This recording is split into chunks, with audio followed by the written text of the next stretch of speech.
All right. Good evening, Sukhi Hontu, brothers and sisters. How is everyone doing tonight? All right, tonight will be the final session for our online Dhamma exploration. I really appreciate all of you, brothers and sisters. Thank you so much for your patience and understanding.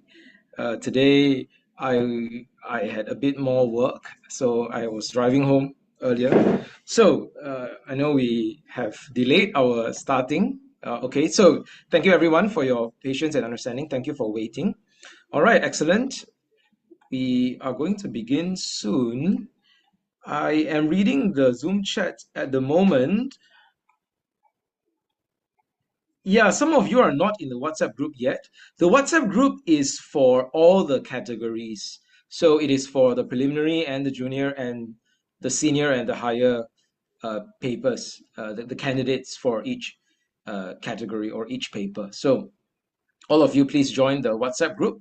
In the WhatsApp group, you will get access to the Canva slide decks. So that is helpful for your notes and revision. And you get to also share your reflections with each other. And also, if you have questions from the past year papers you want to ask, we could also discuss those questions in the WhatsApp group as well. So that will be the WhatsApp group. So please ensure that you're in the WhatsApp group. Yeah. Thank you so much. Some of you are saying you have waited for a long time. Thank you so much for waiting. Okay, let's begin. Let me share my slides.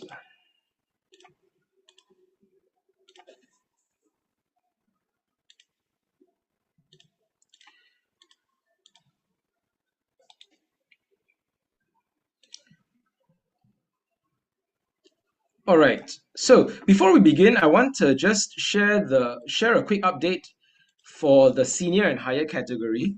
So on Sunday, a few days ago on Sunday, we had the final session for the senior and higher category, and I know it took a long time and there were a lot of notes that I was rushing through. So I've updated the slides already. So these are the slides for the senior and higher category. I've included a number of notes from different websites and different resources and different PDF documents and books. So feel free to go through the slides. Okay, for those of you who are in the senior and higher category, if you are taking the paper or if you're learning or preparing for that, so I have updated the slides with notes, okay, and resources. Feel free to go through that. And I've also included the links. So you can look out for the website links, and then you could go to those links and check out the resources in more detail. Yeah, so these are all the notes and references and resources that I've included. So this is the updated slides for the senior and higher category. There are probably a lot more topics that we want to go through, but we did not have enough time to finish. So maybe one idea is next year we might need one more session perhaps to cover more topics and more materials for the senior and higher papers. Okay, so yeah, okay, right. So these are the updated slides. Feel free to check the link for this Canva slide deck. Okay. All right. Okay. Good. So these are the resources. Okay, let me stop that. Okay, now let's go to the preliminary and junior category. Okay. Let me share my slides.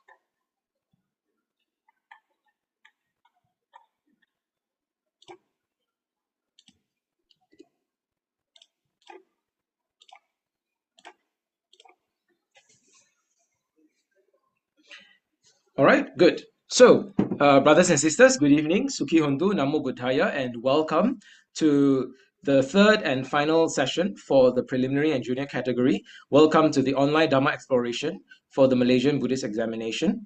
Thank you all for joining and participating in this session. This will be the final session for this year. Of course, you are welcome to raise any questions or share any reflections in our WhatsApp group together. Okay. Good. So let's begin with the opening puja.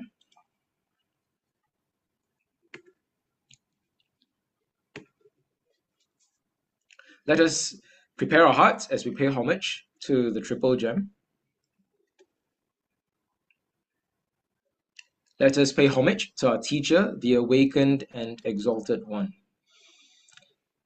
Namo tassa bhagavato arahato samma sambuddhassa.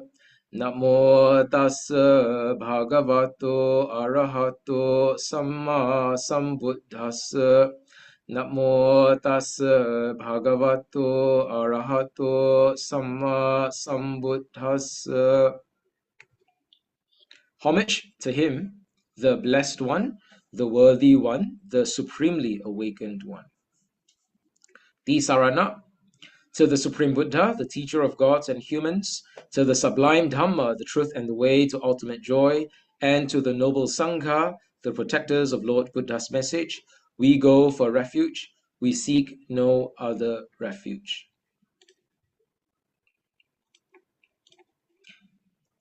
Buddhang saranang gacchami, Dhammang saranang gacchami, Sanghang saranang gacchami, Dutiyampi Buddhang saranang gacchami, Dutiyampi Dhammang saranang gacchami, Dutiyampi Sanghang saranang gacchami, Tatiyampi Buddhang saranang gacchami, Tatiyampi Dhammang saranang gacchami, Tatiyampi Sanghang saranang gacchami. I go to the Buddha for refuge, I go to the Dhamma for refuge, I go to the Sangha for refuge. For the second time, I go to the Buddha, Dhamma and Sangha for refuge. For the third time, I go to the Buddha, Dhamma and Sangha for refuge. Pancha Sila, brothers and sisters, let us mindfully observe and undertake the 5 precepts. Panatipata Viramani Sikkhapadang Samadhiyami. Adinadana Viramani Sikkhapadang Samadhiyami. Kamesu michachara viramani sikkhapadang samadhiyami. Musavada viramani sikkhapadang samadhiyami. Sura miraya majja pamadatthana viramani sikkhapadang samadhiyami. I undertake the training principle of abstaining from destroying life. I undertake the training principle of abstaining from taking what is not given. I undertake the training principle of abstaining from sexual misconduct. I undertake the training principle of abstaining from false speech. I undertake the training principle of abstaining from consuming anything that forms a basis for intoxication or heedlessness. Sadhu, sadhu, sadhu. All right, that was the opening puja. Thank you, everyone.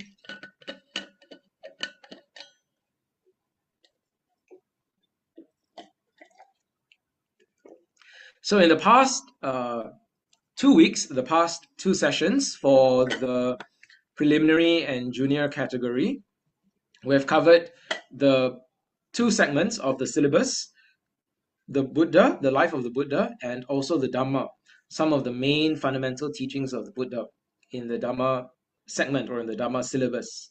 So we've covered both of those. Today we'll cover the last section of the syllabus, which is the Sangha. We're going to look at some of the main and prominent disciples of the Buddha. We're going to look at some of the important supporters of the Buddha. All right. Okay, so the Sangha is really important because we are part of the Sangha. We are part of the disciples of the Buddha who support the Sangha, right? For those of us who are lay people and lay devotees, we support the Bhikkhu Sangha and the Bhikkhuni Sangha. They are the dual Sangha, or the Ubhato Sangha, the dual Sangha, the Bhikkhu Sangha and the Bhikkhuni Sangha. This is the Sangha or the community or the order of renunciant disciples who have renounced the householder life and committed their lives to the Triple Gem. And then also there is another meaning of the word Sangha, or another type of Sangha. This is called the Arya Sangha, the Noble Sangha. The Noble Sangha consists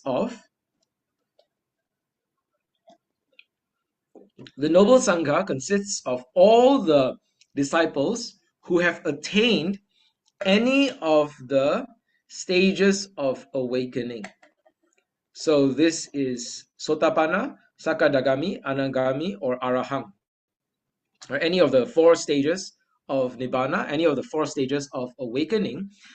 These disciples are all in the Arya Sangha. The reason is because they are no longer an ordinary human being, or they're no longer an ordinary individual in the world. They are Arya, they are noble individuals, they are noble persons. They have transcended the plane, they have transcended the plane of the worldly individual, of the ordinary person, and they have reached the plane of the noble person. Okay, so that's another Sangha that we support. So we support the Ubato Sangha, the Bhikkhu and Bhikkhuni Sangha, and we support the Arya Sangha.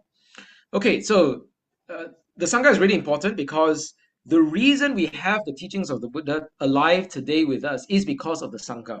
The Sangha has played a role through the generations, through the centuries, through the millennia, in protecting and preserving the very words of the Buddha, the very path and practice of the Dhamma, and they have preserved it and kept it alive throughout all the generations until today. And that's why we have the Dhamma today with us. Okay, so that's the role and the important role of the Sangha in the history of the Buddha Sasana. Okay.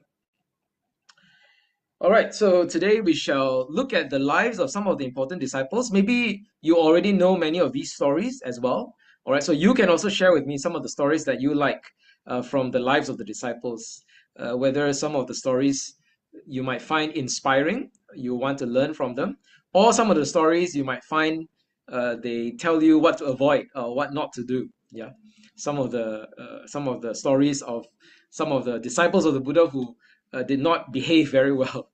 Okay, so let's first talk about. Let's run through some of the important people you need to know. Okay, so for the preliminary stage, these are some of the important people you need to know. Venerable Sariputta, Venerable Mahamoggallana, Venerable Mahakassapa, Venerable Angulimala, Venerable Rahula, Venerable Ananda. So these are some of the important people you need to know. So make sure you know these names and their role in the Sangha and their role in the history of the Buddha Sasana. Okay, so this is for the preliminary stage. For the junior stage, you need to know, the main disciples in the Sangha, as well as some of the lay disciples. So King Bimbisara, King Ajata Satu, King Pasenadi, and then Anatta Pindika Visakha. These are some of the important lay disciples and supporters of the Buddha. Okay, good.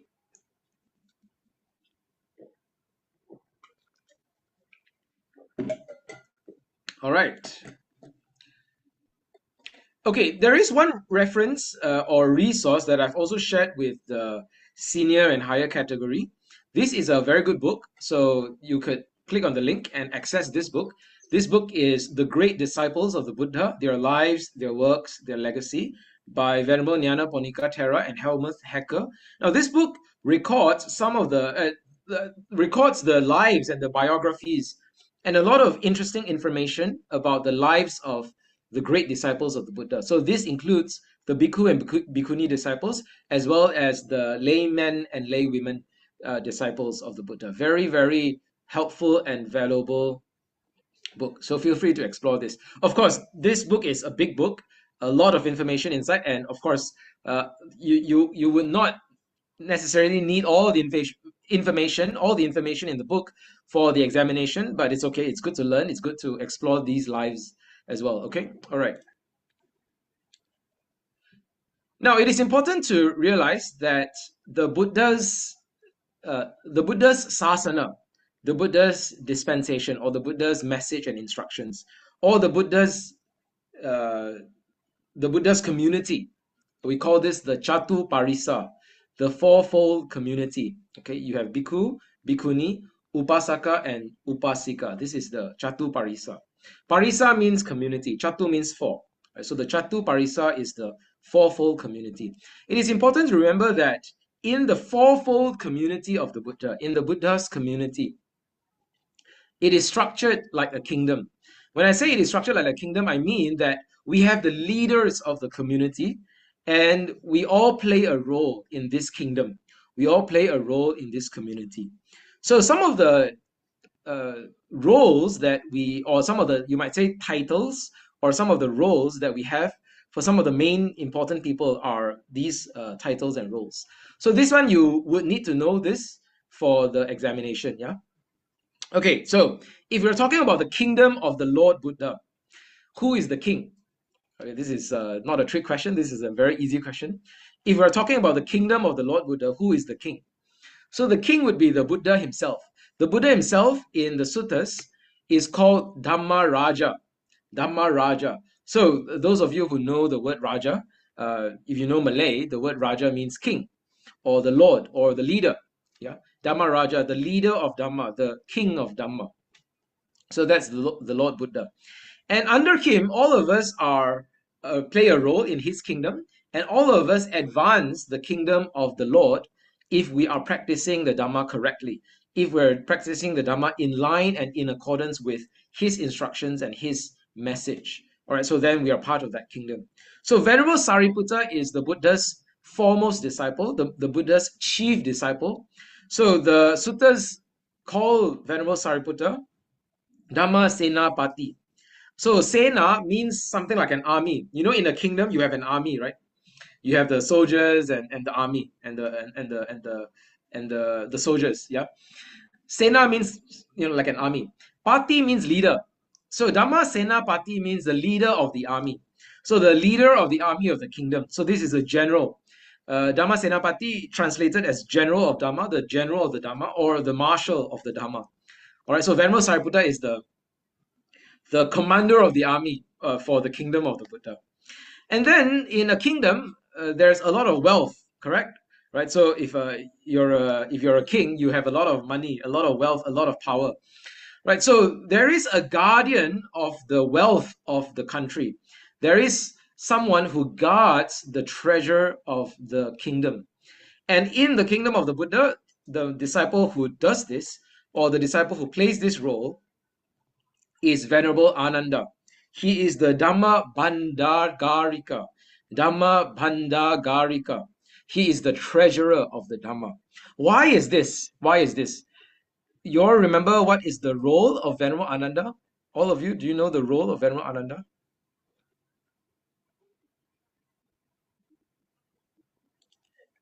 The role of Venerable Ananda, if you remember, is he is the personal attendant of the Buddha, and he is the one who follows the Buddha around.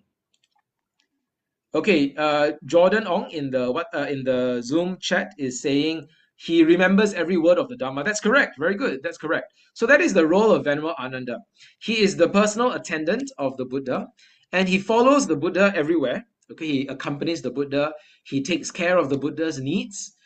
He follows the Buddha as the Buddha is teaching the Dhamma to all kinds of people and all kinds of audiences. And Venerable Ananda has an excellent memory, an extraordinary memory. He's able to remember and recollect all the words of the Buddha. As the Buddha is teaching the sutta, as the Buddha is talking and conversing and speaking and expounding the Dhamma to different people, Venerable Ananda is by his side, remembering all the words that the Buddha says. And that is why he is called the treasurer of the Dhamma.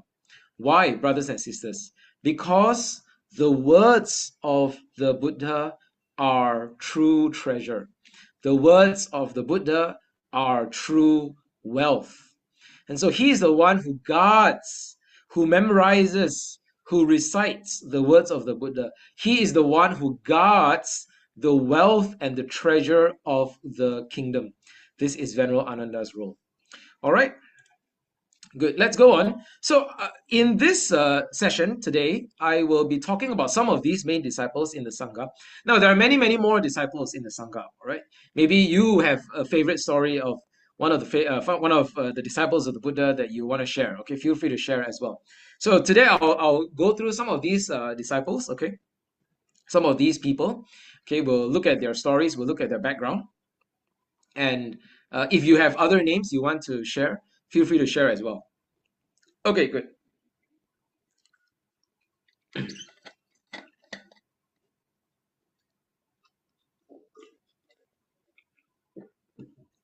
So take a look at all these names. Do you remember all these names? Okay, you know all these names. Okay, you should know all these names as as part of the Sangha. All right. Okay, let's first talk about the first part. Okay, the first part is chief disciples. Now I will ask a trick question. This is somewhat of a trick question. Okay, how many chief disciples did the Buddha have? That's the first question. All right. Let's see your answers. Actually, I ask this every year, so if you have attended my past year sessions, then you will know the answer already. So, okay, let me look at the chat. Okay, Sean Ong says, and the Buddha also shared his discourses to Venerable Ananda if he's not around. Yep, that's a helpful piece of information. Yeah, so if Venerable Ananda is not around, if the Buddha is going with other disciples perhaps, or the Buddha is going alone, then what the Buddha would do is he would repeat that sutta to Venerable Ananda so that Venerable Ananda can remember. So all the suttas that the Buddha speaks, Venerable Ananda would remember, even if he was not around. Okay. All right. So I am seeing different numbers in the Zoom chat. There's 4, there's 5, there's 6. Who are the 6 disciples? Okay. All right. So the correct answer is 4 chief disciples. Of course, many people would say 2 chief disciples, which is also correct, the correct answer. There are 2 chief disciples of the Buddha, all right, Venerable Sariputta, Venerable Mahamoggallana. That is actually the correct answer, no problem. But a more complete answer, a more complete correct answer to this question, how many chief disciples did the Buddha have? The more complete and correct answer is 4 chief disciples, because the Buddha has 2 male chief disciples and 2 female chief disciples. All right, so these are the chief disciples of the Buddha. These are the leaders of his Sangha. All right, so for the Bhikkhu disciples, we have Venerable Sariputta and Venerable Mahamoggallana.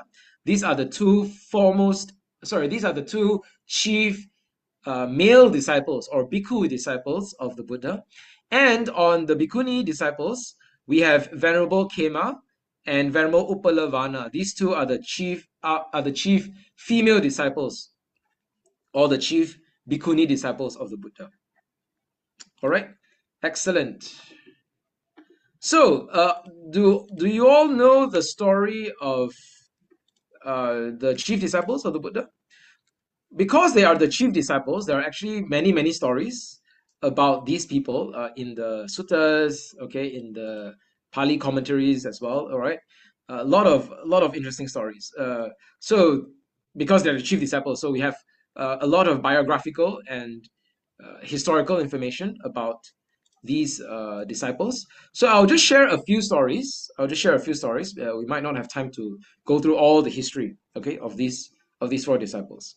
All right, let's look at the most important 2 disciples, Venerable Sariputta and Venerable Mahamoggallana. Okay, so this is the story of 2 friends. All right, so yeah, let me look at this. Okay, yeah.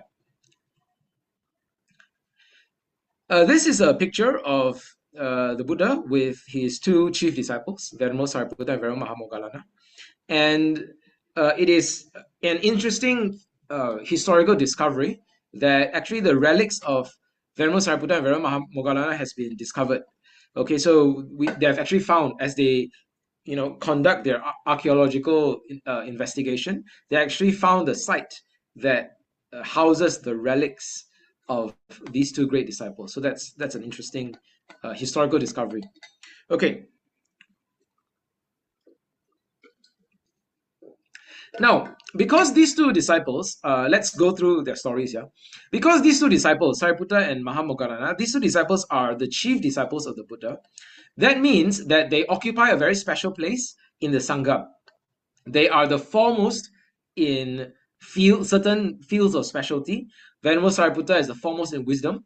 So he is the one who is able to analyze the teachings of the Buddha. He's the one who is able to understand in deep breakthrough wisdom all the details and all the richness and all the different aspects and analysis of the Dhamma. So this is Venerable Sariputta's ability or his field of specialty. And Venerable Mahamoggallana is the foremost in supernatural power or psychic powers. He's able to master the jhanas and use the jhanas to develop very, very strong powers. So these two disciples, because they occupy a very special position in the Sangha, in order to reach this level of attainment, in order to reach this position, there's a lot of parami cultivation they will need to do over many, many lifetimes. Yeah. Which means they have been through many, many lives of practice together as well. So there are some lives in the past before their final lives as the chief disciples of the Buddha. There have been some lives in the past, okay, where they have been friends together practicing, and even friends with the Bodhisatta Gautama in some of the Jataka stories, in some of the past lives. Yeah, so sometimes they've been friends together and they've been practicing together in many, many different lives. So we have many different stories of many different lives in the past. Again, we don't have the time tonight, to go through all the stories. But one of the stories, it is very interesting. It is during the beginning of their aspiration to want to become a chief disciple of the Buddha. So at that time, I at the moment I cannot remember their names, but if you could find out their names, that would be great. If you could do some googling, okay, if you want to.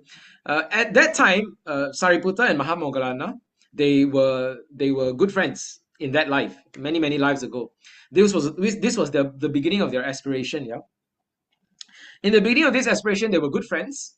They were not yet called Sariputta and Mahamoggallana in that life, and together, as they saw the Buddha of that time. Okay, they saw the Buddha of that time, and they also saw the chief disciples of the Buddha of that time. They were very inspired. They were very inspired by the chief disciples of the Buddha of that time. And so that at that time, they make the aspiration together. They are very good friends. So together they say, okay, let us practice the Dhamma together.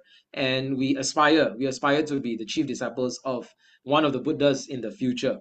All right. So that was the beginning of the aspiration. So the brotherhood, the fellowship, the friendship of the Venerable Sariputta and Venerable Mahamoggallana has been very, very deep and profound. It has lasted for many, many lives, throughout many, many eons and many, many universal cycles. Yeah, this is the kind of deep friendship between these two spiritual brothers. Yeah, so even in the beginning of their aspiration, already they were good friends and they were practicing Dhamma together. All right, do you all know that story? Okay.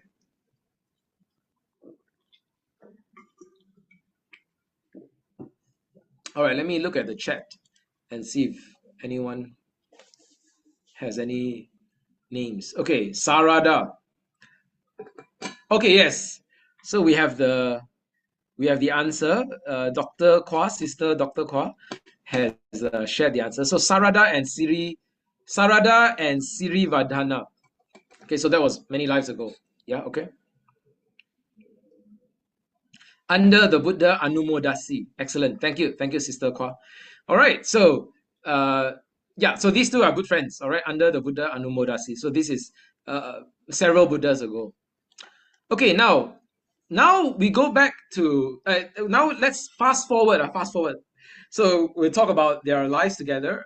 Sarada and Sirivadhana, their lives together in the past. Okay, now let's fast forward many, many, many lives later. This is the final life of Sariputta and Mahamoggallana.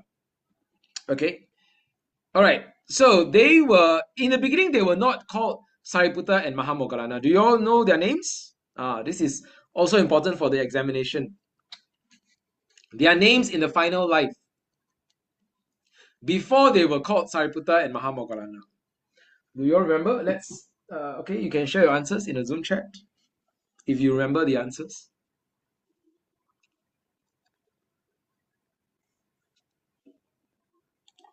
Okay, the answer is there already. Okay, so thank you. Yeah, thank you, Sean and Dr. Kwa. Yeah, Upatissa and Kolita. So these two are their names. Alright, these was their birth names before they were Sariputta and Mahamoggallana. So they were good friends. And in this life, again, they were spiritual brothers. They were spiritual friends, very close together. And they decide that they want to search for the truth together. They want to find the spiritual answers of life together. So they made a promise to each other. So this one, if you have a good friend, you have a good comrade, you have a good companion in the Dhamma, you have a good brother or sister in the Dhamma, maybe you can make this promise with them together as well. Okay, so they make a promise to each other. If you ever find the deathless, if you ever attain Nibbana, if you ever find the way to Nibbana, if you ever find the way to the deathless, you must tell me. This is the promise they made to each other. All right, so this is their spiritual friendship. Their very strong friendship. Their very strong bond. Yeah. So they make a promise to each other. They're going to seek the truth together. They're going to find the spiritual life together. They're going to live the spiritual life together, and they are going to tell each other if they find the deathless. So they were studying under one of the spiritual teachers of that time. Now, in the Buddha's time, there were many, many spiritual teachers. Even before the Buddha arrived on the scene, even before the Bodhisatta Gautama was born, okay, even before that, already there were a lot of great spiritual teachers, yeah. So even when the Buddha was teaching the Dhamma, okay, when the Buddha has already become the Buddha, and he was doing a lot of preaching and teaching and explaining the Dhamma and sharing the Dhamma, already there were also other religions and other spiritual paths, and many other teachers were also teaching their Dhamma, their way of life, their spiritual path. Okay, so there were many different teachers teaching many different spiritual paths. Six teachers were especially well known, and they have a very large following. They have a prominent following. Okay, these are the six teachers, and they are called the Cha Sata. Sata means teacher. So if you remember the Buddha Nusati recitation, Sata Deva Manusanam, the teacher of gods and humans, the teacher of Devas and Manusas. Okay, so that is Sata. Cha means six. So the six teachers, the Cha Sata, these six teachers were especially well known in that time, in the Buddha's time. Purana Kasapa Makali Gosala, Ajita Kesa Kambali, Pakudha Kachayana, Sanjaya Belatiputa, and Niganta Nataputa. Most of these teachers, their teachings are lost to history, right?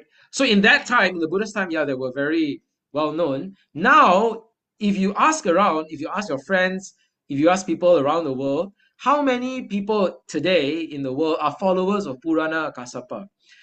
It will be very difficult to find people who are followers of Purana Kasapa, right? Do you know anyone who is a disciple of Purana Kasapa? Not many. Okay, the teacher that has still until today, their spiritual path is still alive and still has a large following would be Niganta Nataputta. Do you all know this teacher?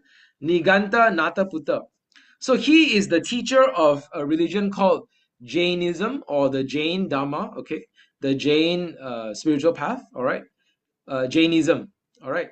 Niganta Nataputta, he's a teacher of Jainism. So even until today, there are still many, many followers of the Jain religion or the Jain path in India. Even in Malaysia, there are some Jain followers, okay? I've met some Jain followers as well. In India, you have many of them. All right, so most of the other teachers, I think their teaching has been mostly lost to history. All right, now the question that all of you need to know, okay? The Upatissa and Kolita, they were following one of the teachers of among these six teachers. Which teacher is that? Okay, you all should know this answer. Okay, all of you already know the answer. Okay, so Sean Ong already answers. Sanjaya Belatiputta is the teacher they were following. Okay. Okay, now let me ask another question. See whether you all know this answer or not. So the Buddha, when he interacts and engages with these different spiritual paths and different spiritual teachings and different spiritual teachers as well, sometimes the Buddha would explain why their spiritual paths do not lead to nibbana, why their spiritual paths do not lead to the ultimate truth and to the ultimate freedom, and why their teachings also have a wrong or distorted understanding of reality. Okay, so the Buddha would sometimes engage and interact with some of these spiritual teachers and their teachings. Okay, so when the Buddha talks about Sanjaya Belatiputta's teaching, what was the Buddha's critique, or what was the explanation of the Buddha that explains where Sanjaya Belatiputta's teaching goes wrong? Do you all know the Buddha's critique of his teaching? If you all know the answer, this one is a bit trickier, and this one probably you don't need to know this for the examination.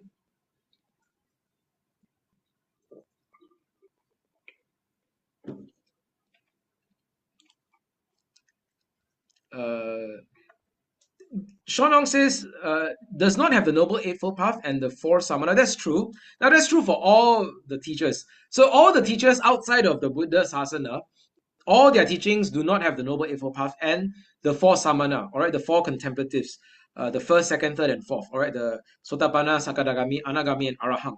That's true for all spiritual paths outside of the Buddha Sasana do not have the Noble Eightfold Path. Now, that's true for all, but what is the specific critique of Sanjaya's teaching? Do you all know the answer? Okay, not really. Okay, go look it up. All right, go look it up. You can read the suttas. You can research this. So I'll share with you the answer. All right. So the Buddha's main critique of Sanjaya Belatiputta's teaching is that he is ill-wriggling. Do you know? Let me write it in the Zoom chat. Ill-wriggling. Ill-wriggling means sometimes he avoids the important questions. He does not give a straight answer. He sometimes avoids the important spiritual questions, and he does not give a straight answer, and he doesn't explain the answer to those questions. Okay, so these people sometimes they dodge the questions. All right, so this is one of the Buddha's main critiques. Okay, good. So let's go on. So these two disciples, they were under the teacher Sanjaya Belatiputta. Okay, so these two friends are Upatissa and Kolita. Okay, and they are foremost in wisdom and psychic power. So now, okay, so at this time, they were still following the teaching of Sanjaya Belatiputta. And one day, Venerable Sariputta, at that time he was Upatissa, okay? Upatissa, he met Venerable Asaji. So if you remember, who is Venerable Asaji? Do you remember who is Venerable Asaji?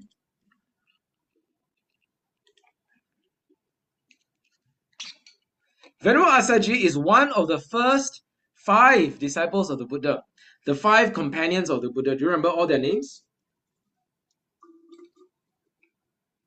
Last week, I think Dr. Khor shared mnemonic, a way to remember their names. VKBAM, VKBAM. So you have Vapa, V, and K, Kondanya, B for Baddiya, A for Asaji, and M for Mahanama. All right, so these are the 5 disciples, the first 5 bhikkhus, the first 5 disciples of the Buddha. Venerable Asaji was one of them. So he's a new disciple of the Buddha. He just recently attained the Arahanta, okay, attained the final stage of Nibbana, all right, the Arahantship. And when Upatissa saw this Venerable Asaji, he was very impressed. He was very impressed by the countenance and the demeanor of Venerable Asaji. Venerable Asaji was very calm, was very composed, was very bright and radiant as he was walking.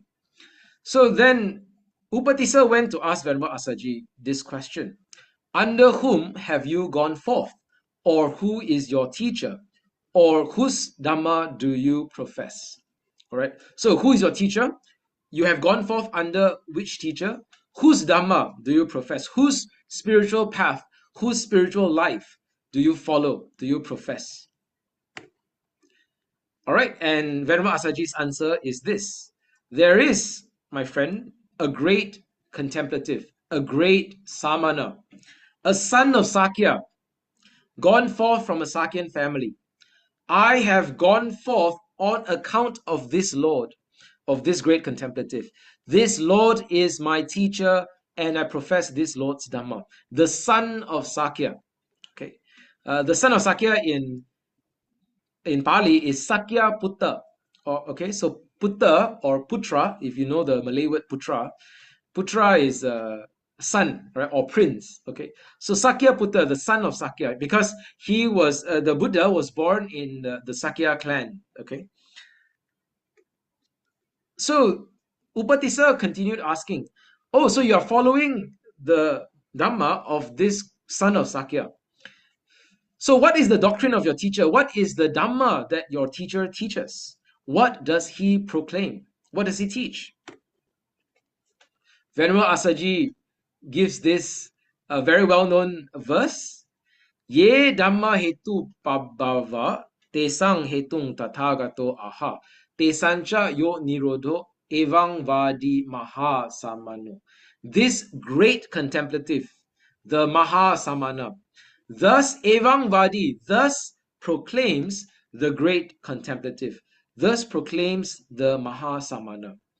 Now you see, Upatissa, he has very deep spiritual roots.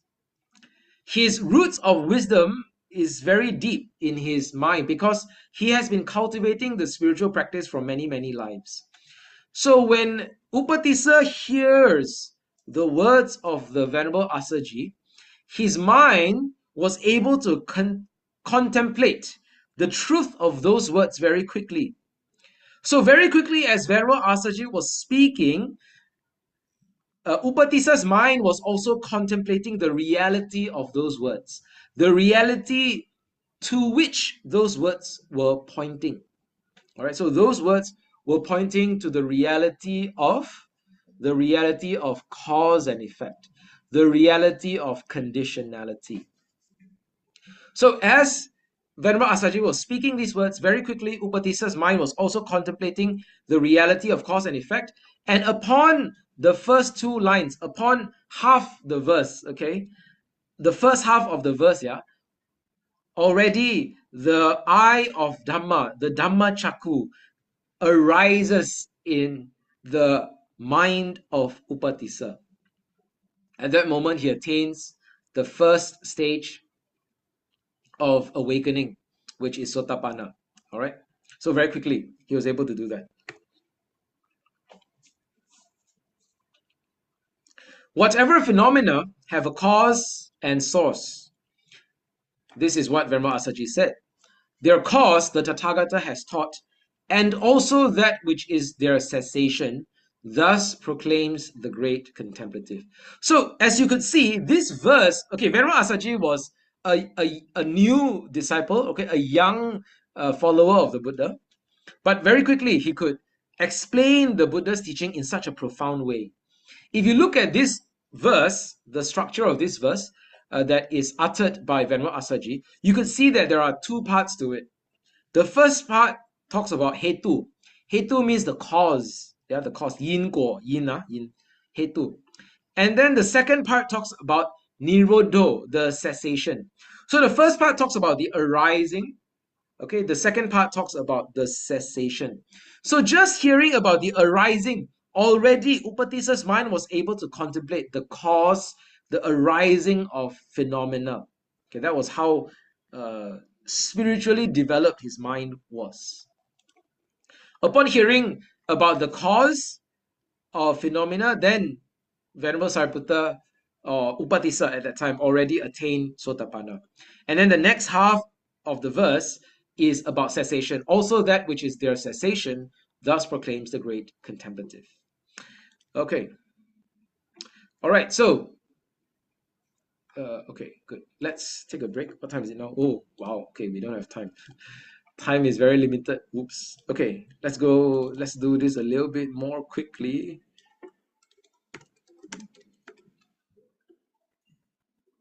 Okay, I think we need to run through this a little bit more quickly. Time might be a bit limited. Okay, good. So let's do this a little bit more quickly. All right. So upon upon attaining Sotapanna, now Upatissa has already seen the deathless. He has already attained the deathless. He has already seen the reality of the deathless because he has already attained Sotapanna. He has already seen the reality of dependent origination. Okay, that was his attainment. So now he's very excited. He has seen the deathless. He has seen Nibbana. He has understood the reality of dependent origination, and so now he wants to fulfill his promise. Fulfill his promise to his friend. So he goes back to Kolita, his good friend, and he says, I have found the deathless. I have found the spiritual life that leads to Nibbana. And so he repeats the same verse that Venerable Asaji says to him. And upon hearing the verse, also Kolita attained Sotapanna. Also, Kolita and Upatissa, remember, they have been friends together for many lives. So together, through many lives, they have been cultivating the spiritual path. So also Kolita's mind was contemplating the truth, okay, of causation, and he understands the arising and the cessation of phenomena. And also, he sees the deathless and he attains Sotapanna. So now these two disciples are now disciples of the Buddha. They are no longer disciples of Sanjaya Velatiputta. They have been converted very quickly, right? Converted straight from a disciple of Sanjaya Velatiputta, immediately converted to Sotapanna. That's how quick their conversion was, how quick their transformation was, okay? So now they are disciples of the Buddha. They have attained Sotapanna. So they quickly go back to, what they did was they want to go back to share this truth, to share this spiritual life with their former teacher, right, with Sanjaya. So they went back to Sanjaya. So maybe you all can share with me your answer. Maybe you have your own thoughts, yeah? If you are Sanjaya, what would you think? Now, two of your most favorite disciples, two of your most capable and skillful disciples, now they have turned to another teacher. They have turned away from your path. They have turned to another teacher. They want to follow another teacher already. If you are Sanjaya, now I can ask all of you this question. Maybe you all can think. Imagine, if you are Sanjaya, if you are the teacher Sanjaya, what would you feel? What would you say to these two disciples who are now following another teacher already? Anyone? You want to share your thoughts? What would you feel? What would you think? What would you say to them? All right. Some of you might already know the answer, or you might already know the the story. Yeah.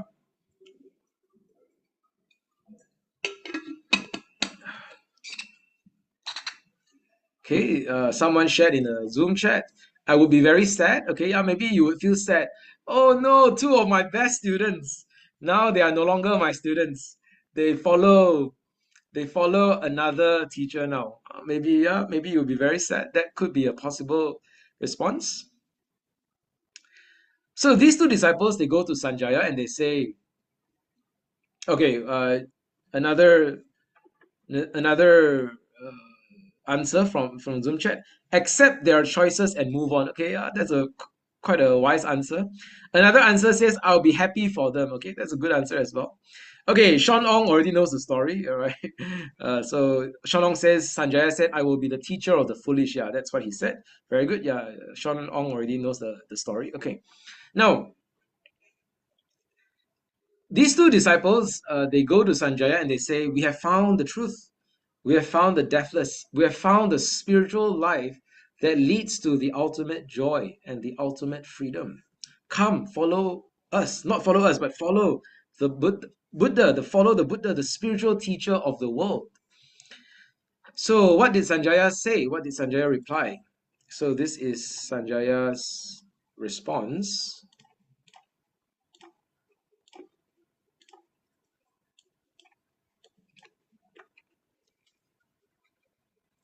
Friends, which are more numerous in this world, the foolish or the wise?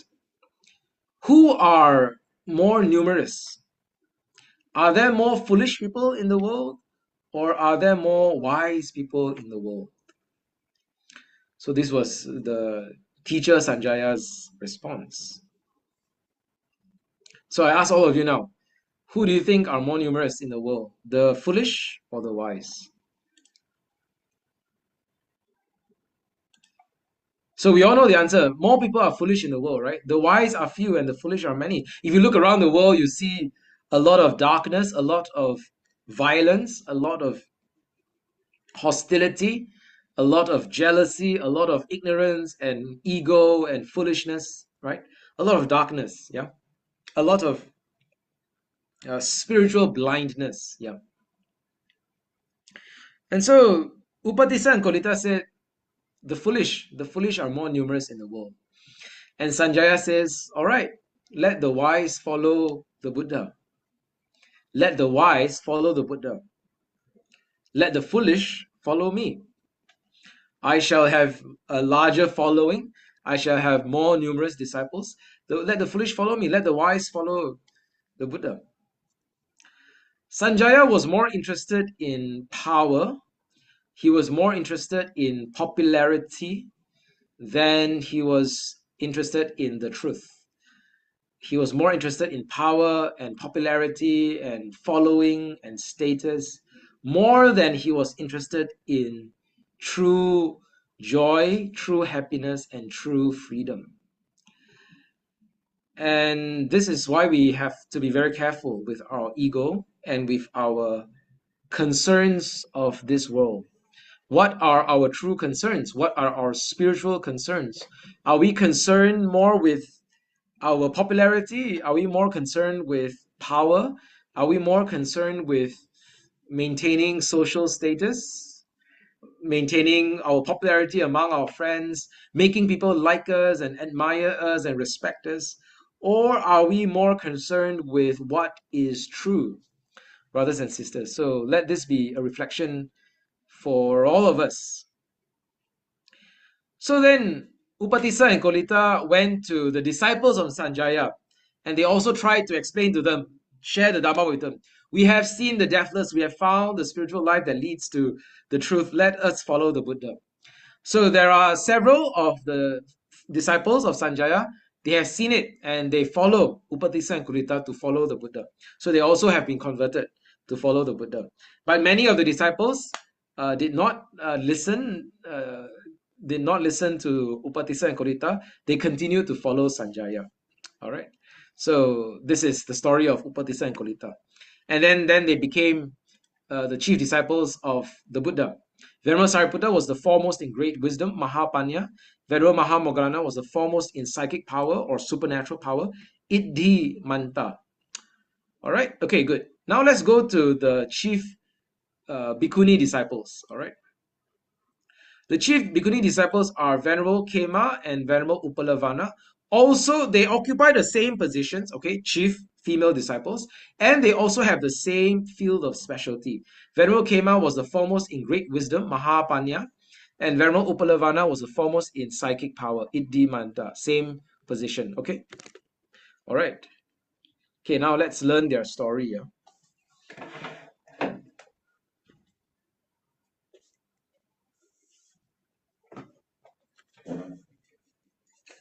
Okay, do you all know the stories of these chief Bhikkhuni disciples?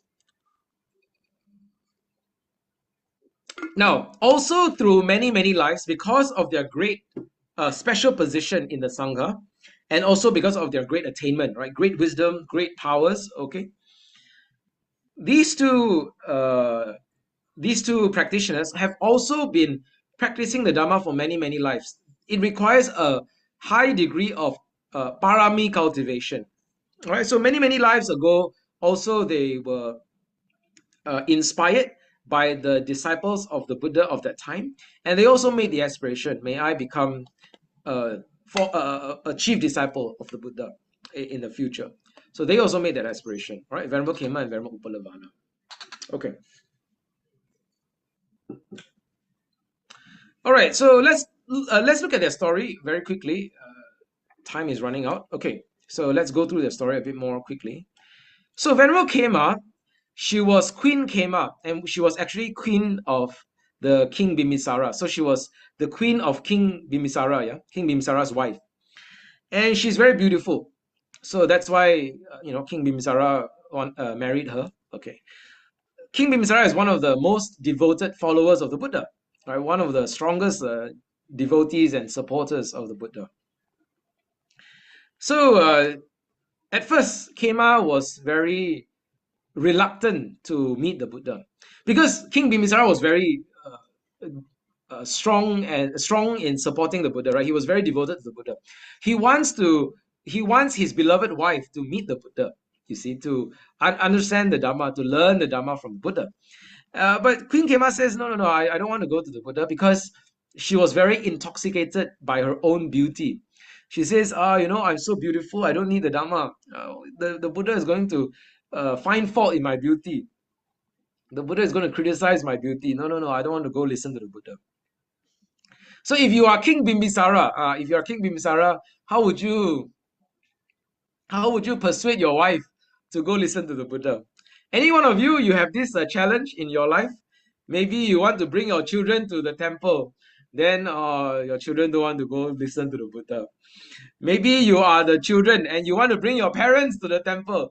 And then now your parents say, no lah, I don't want to go listen to the Buddha. Oh, you're very boring lah, the Dhamma talks. Maybe you want to bring your friend, you want to bring your brother or your sister or your husband or your wife, okay? They don't want to go to the temple. Maybe, I don't know. Maybe some of you have this similar difficulty in your life as well. Any one of you have this difficulty, this challenge in your life? So how do you bring your family member or your relative or your friends to go listen to the Buddha's Dhamma?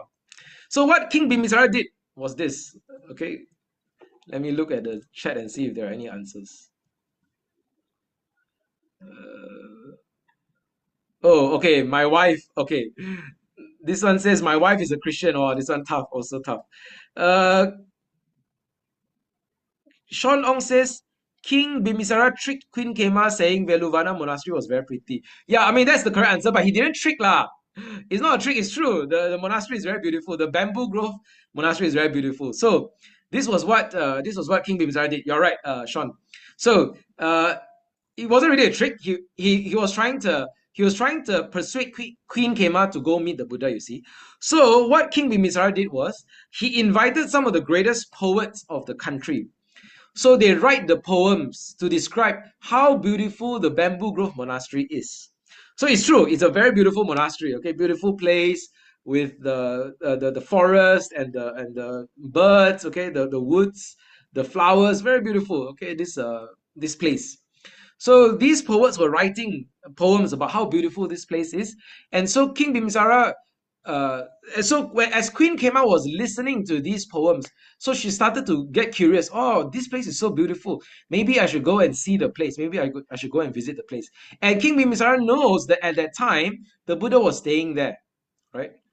So this is the King Bimbisara's tactic. Okay, so maybe one day you can also use this tactic to persuade your family and your friends. Okay, so. All right, so through fear, Queen Khema at first didn't go to see the Buddha, but the king says, "I want to. I'm a disciple of the Buddha. If my chief queen does not go to see the great Buddha, it is not pleasing to me." All right, so having the praises of the Bamboo Grove composed by the poets, he said, recite the poems within the hearing of Queen Khema. So this is what he did. He says to the poets, okay, go and recite this poem in Queen Khema. So then Queen Khema became curious. She went to see the place, the Bamboo Grove Monastery, okay, and then she saw the Buddha there. The Buddha was there. Okay, now the Buddha was very skillful. So the Buddha, you all know what the Buddha did? So the Buddha conjured an image of this beautiful woman or this beautiful goddess, okay, very beautiful angel or goddess or woman in front of this Queen Khema. And so Queen Khema was at first struck by the beauty of this woman or this beauty of this angel. And she's wondering, wow, how could this goddess, how could this lady, how could this woman be so beautiful. This lady, this woman was sitting beside the Buddha, okay? And so she was struck by her beauty, and she went closer, okay, to take a look. And before her very eyes, this image of this beautiful woman started to grow old, and weak. So the hair became gray and white. The skin of this woman became wrinkled. The body became thin and frail and weak, and slowly grow old. There you can see in this picture, yeah. So this beautiful woman became older and older and weak, and then finally she dropped dead, and she became a corpse, and she became just a collection of bones. So before her very eyes, Queen Kema witnessed the growing old and the death and the decay of the body of this beautiful woman.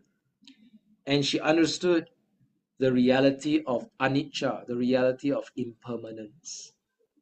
So this was the skill of the Buddha.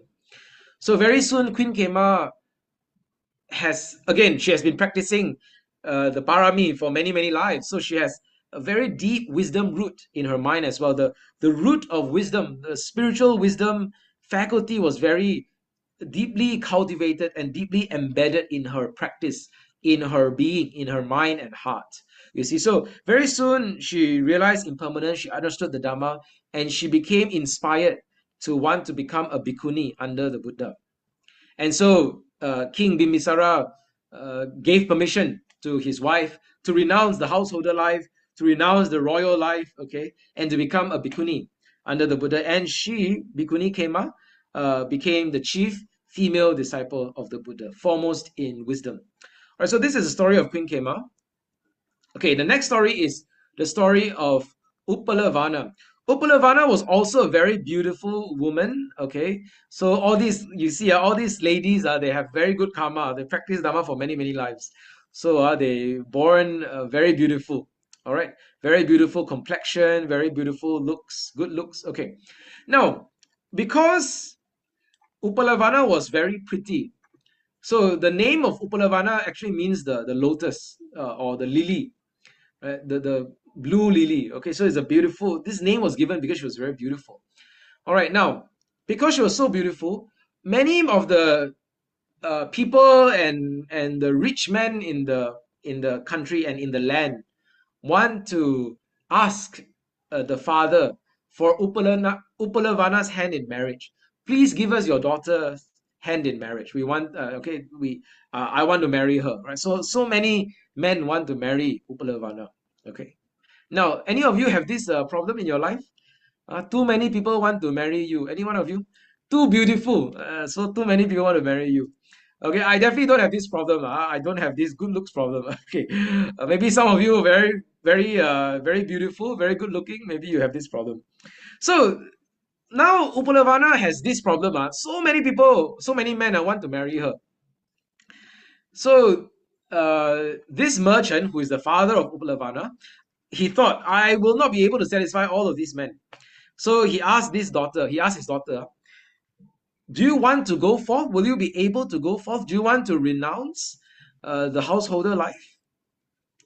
Now, because again, Uppalavana has been practicing the Dhamma, cultivating the spiritual path for many, many lives. Again, the root of wisdom was very deeply embedded and cultivated in her heart.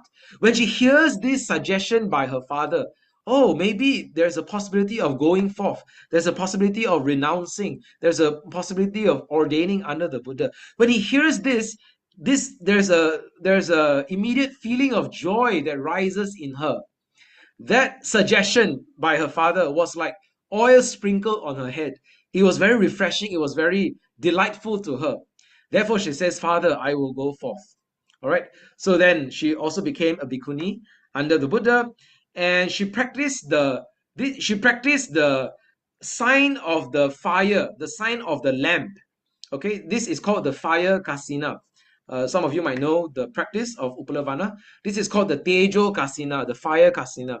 So she was developing her samadhi based on the sign of the lamp, the fire, the light. And then while she used this fire meditation subject as her basis of contemplation, she developed samadhi and developed jhana, and using that basis, she attained liberation, she attained nibbana. This was her cultivation. Okay, and because of her deep practice of the kasina and her deep practice of samadhi, with that power of jhana that she has developed, she became the foremost disciple in powers, in the psychic powers or in the supernatural powers. So this was her development, her cultivation, her practice. Okay, all right. So this was the Venerable Upalavana. All right. Okay, let me stop here and take a break. Okay, I'm gonna look at the chat and see.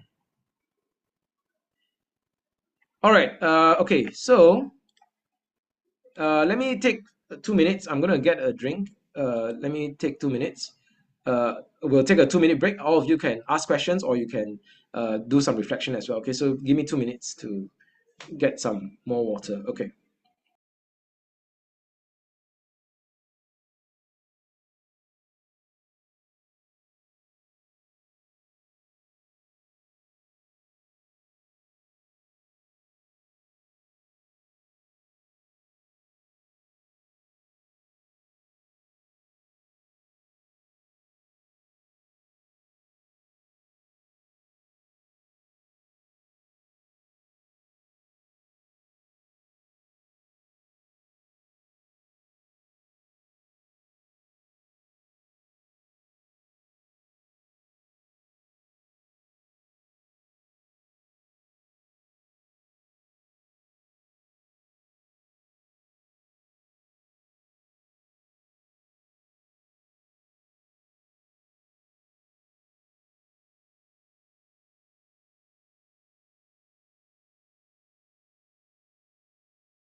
All right. Okay, let's go on with the stories. All right. So that is the story of the chief disciples.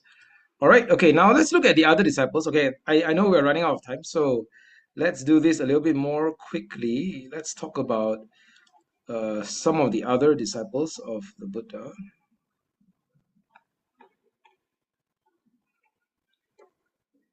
Okay,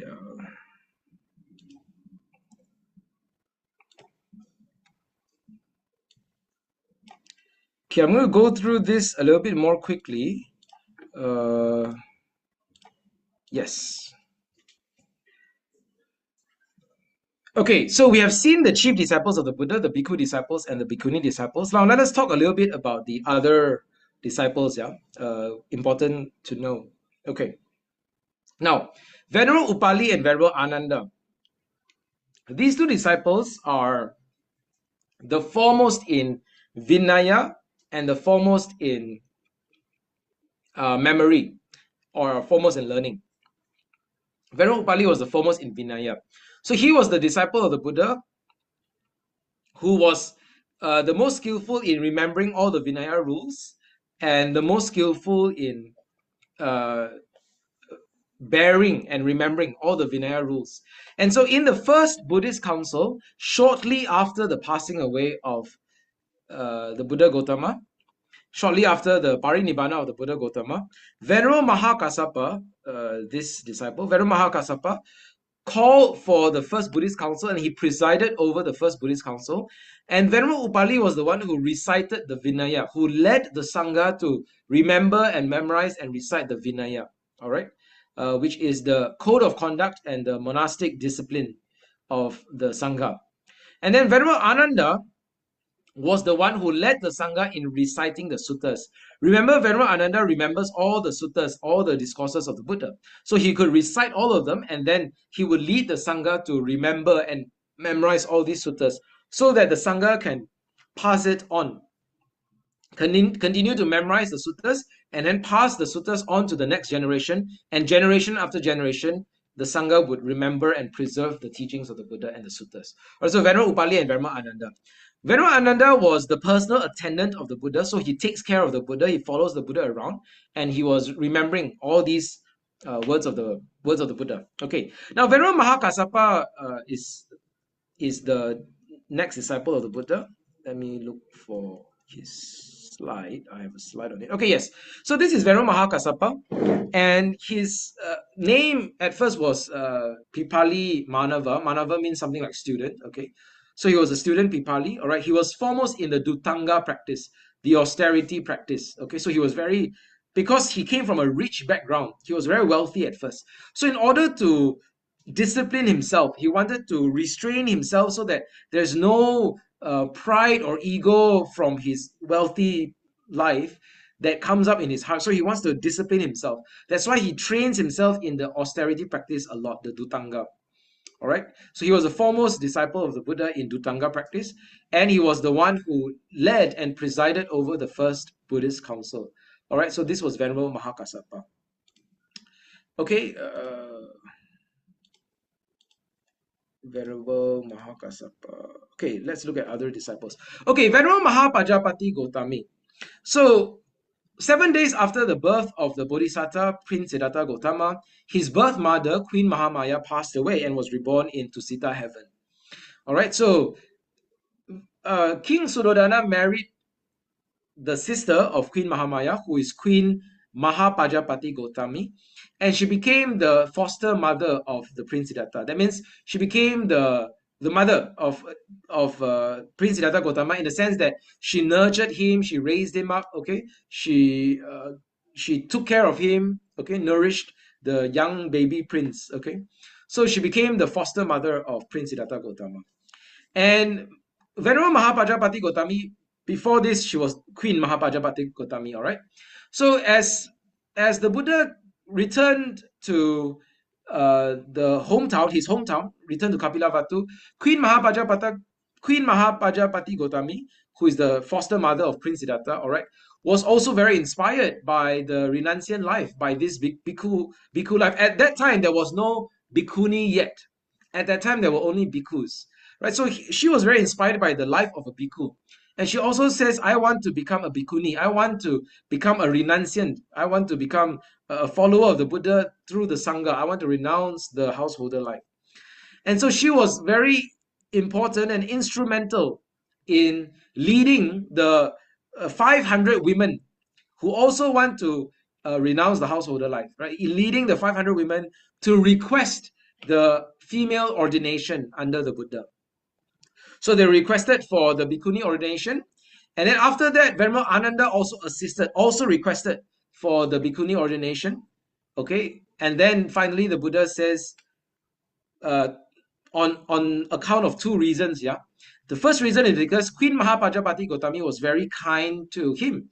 As he was a young baby and a young child, she was the one who raised him up, who nurtured him, who nourished him. Okay, so as a gratitude to his mother. So that's the first reason. Another reason is because women are also capable, just as men are capable. Women are also capable of realizing the fruit of the Dhamma, realizing Sotapanna, Sakadagami, Anagami, and Arahant.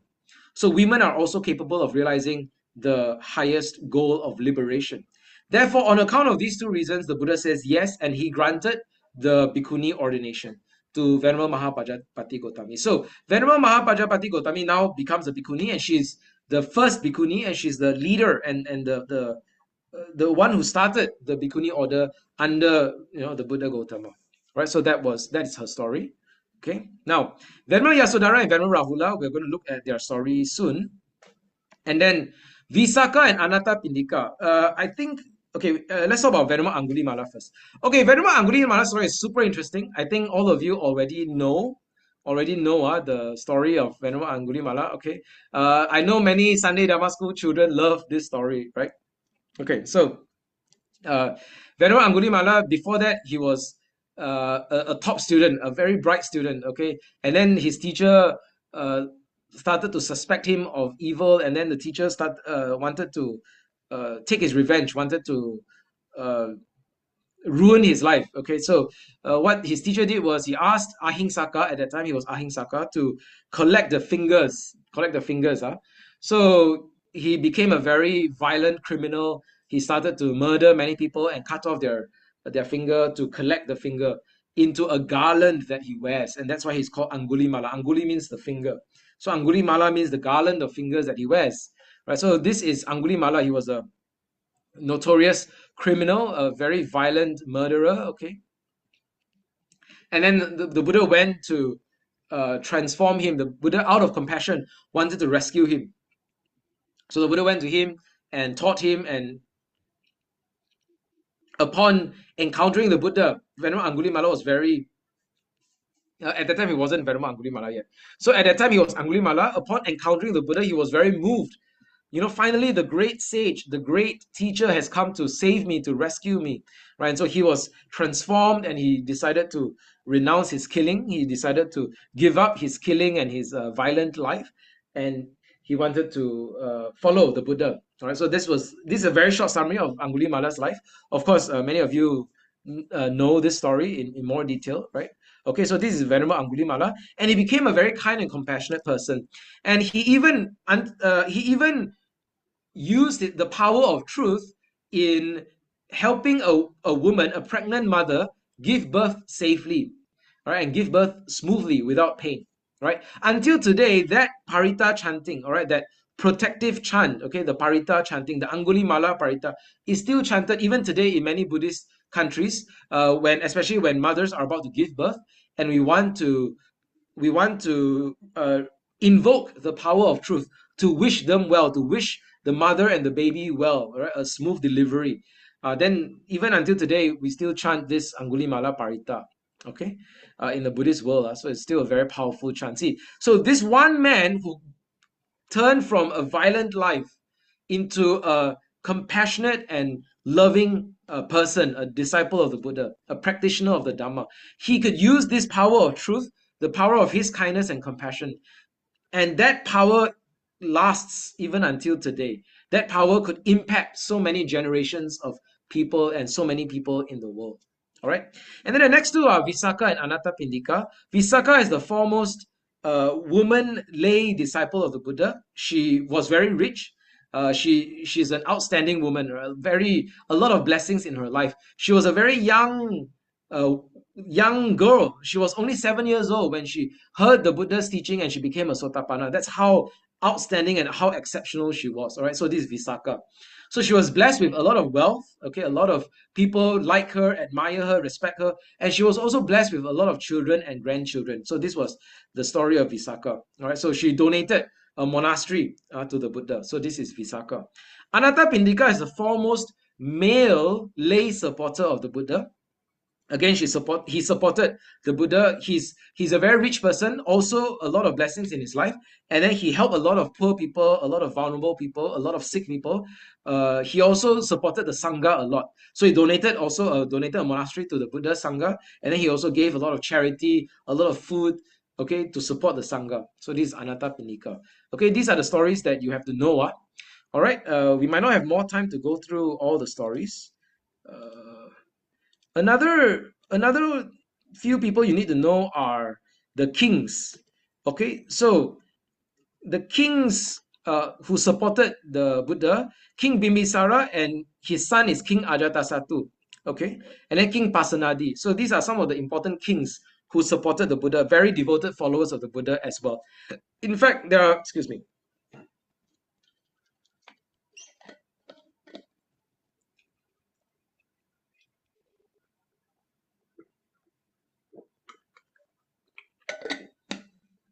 Okay, in fact, there are some suttas where the Buddha talks to King Bimbisara, talks to King Ajatasattu, talks to King Pasenadi. All right, and we could see the Dhamma teachings of the Buddha to these people. All right. Okay. Okay, let's go to the final story. Okay, I know I'm running a bit late. I want to go to the final story, which is Princess Yasodhara and Rahula, and that will be my final story. And then we'll wrap up. Okay, let me share my screen.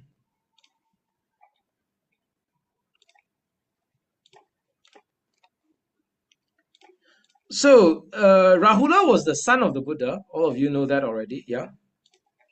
And Princess Yasodhara was the wife of Prince Siddhartha Gautama. Okay, all of you know that story, yeah. Now, also because of their deep cultivation of parami, to be the son of the Buddha also takes a lot of lives of parami cultivation. To be the wife of the Buddha is also a lot of cultivation. So over many lives, sometimes in the past lives as well, they were together. All right, Yasodhara, Rahula, and the Buddha, the Bodhisatta Gautama. Yeah. Okay.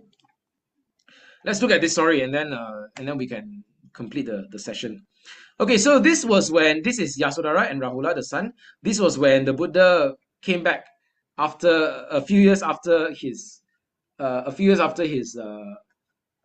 Buddhahood. Okay, he became Buddha. He came back to Kapilavatthu, all right, to visit his relatives and his family. Okay, and then this was when Yasodhara said to the Rahula, her son Rahula, you go and ask for inheritance. And that's when the Buddha asks Venerable Sariputta to ordain Rahula as a samanera, as a novice monk. Okay, good. So that's the story. Now, very quickly, I'll explore this love story, which is in fact the greatest love story, of history, right? So at that time, this is many lives before the Buddha Gautama became the Buddha Gautama. Many lives ago, in the time of Buddha Dipankara. At that time, the Bodhisatta Gautama was a practitioner. His name is Sumedha. Okay. Now, in that life, he made this aspiration that I want to become a Sama Sambuddha in the future, in the presence of the Buddha Dipankara. So this was his aspiration at that time. And then at that time, there was a lady called Sumitta. This is Sumitta. All right. So this is the past life of Venerable Yasodhara. Okay. All right. So she was to become the future Yasodhara. All right. So the story goes where Sumedha was also wanted to offer flowers to the Buddha, and he didn't have any flowers. Sumita has 8 flowers. And she gave 5 flowers to Sumedha, And so she herself kept 3 flowers. And so together they offer these 8 flowers to the Buddha. And they made this aspiration that they shall support each other for many, many lives together until their final life together as Prince Siddhartha Gautama and Princess Yasodhara. All right. So together they supported each other in their spiritual life until the final life. Princess Yasodhara went forth as a bhikkhuni under the Buddha, right? So she became Venerable Bhikkhuni Yasodhara under the Buddha, and she also attained arahantship. So she also attained her final life together with the Buddha Gautama. So this is a beautiful love story. So let me go through some passages. So this is the prophecy of the Buddha Dipankara for Sumedha, the Bodhisatta. Yeah. And okay, so in the presence of the Buddha Dipankara observed this scene between Sumedha and Sumitta. And so the Buddha Dipankara made this prediction or this prophecy. This is a beautiful prophecy. So let me read this out. Sumedha, this girl Sumitta will be your partner who will share her life with you, assisting you, so helping you and supporting you, assisting you with equal fervor and deed for your becoming a Buddha. She will be pleasing to you with her every thought, word, and deed. She will be lovely in appearance, pleasing, of sweet speech, and a delight to the heart. In your dispensation as a Buddha, so in your future life as a Buddha, in your final existence, she will become a female disciple who will receive your spiritual inheritance of awakening, complete with supernormal psychic powers. So this was the Buddha Dipankara's prediction of this pair, Sumedha and Sumitta. All right. Okay. Now this is in the Yasodhara Teri Apadana. Okay. I'm going to read this out again. This is a beautiful passage, beautiful sutta. You should. This is a long sutta. You can go read it. I really love this. I really love this words of the Buddha. So this is in the words of Yasodhara. Yeah, she's now she's now a bhikkhuni, a great disciple of the Buddha. Okay, so Venerable Yasodhara says the great sage named Dipankara. So she's recollecting many lives ago. Right, the great sage named Dipankara, seeing him amidst the people, prophesied future Buddhahood for that sage. This is Sumedha, with a lofty mind. The great sage named Dipankara then prophesied that my karma, Yasodhara's karma, would for numberless eons hence be exalted, that sage so great. So this is what the Buddha Dipankara was saying about this lady, Sumitta. She will be a like-minded wife with karma and conduct like yours. That means the karma and the conduct of Yasodhara would match Siddhartha. Okay, the karma and conduct of Sumitta would match the conduct of Sumedha, the Bodhisatta. All right. Through this karma, she will be loving for the sake of you, O great sage. So for the sake of supporting the husband, for the sake of supporting Sumedha, the Bodhisatta, she will be loving and she will practice good karma, practice good conduct. Nice looking and much beloved, desirable, speaking sweet words, she will be a loving woman and an heir among your doctrines. She will be a great heir, a great inheritor of your Dhamma. Okay, the Buddha Dipankara was speaking to the Bodhisatta Sumedha. All right, she will be an heir among your Dhamma. She will be an heir of your Dhamma. Just as masters are protecting the goods that they accumulate, so this Sumitta, likewise will protect all of the things that are wholesome. So what is this Buddha Dipankara saying?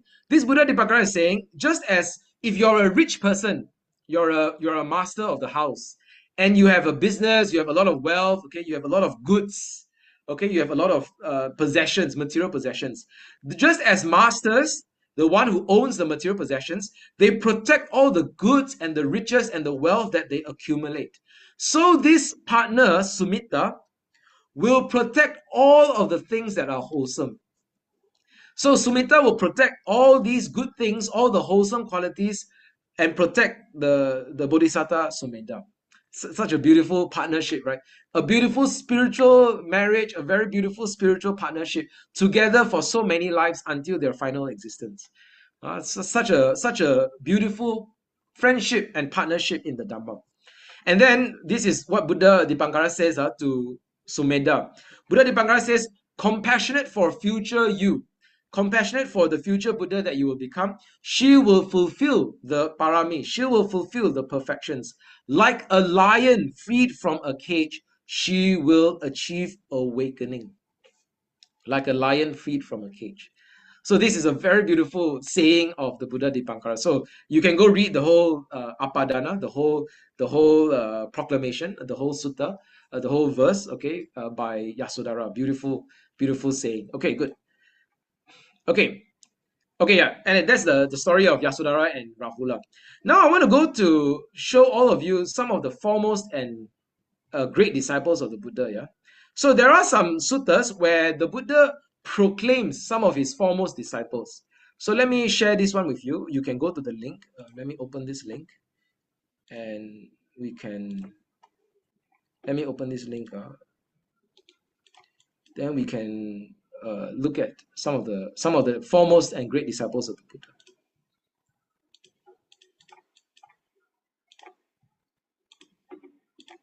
Okay, let me share my screen. So you can go to this website. The link is in the slides. Okay, you can go to this website this resource if you want to learn more about these disciples. Now there are many disciples, of course, many of them. So I won't go through all of them. I'll just go through a few.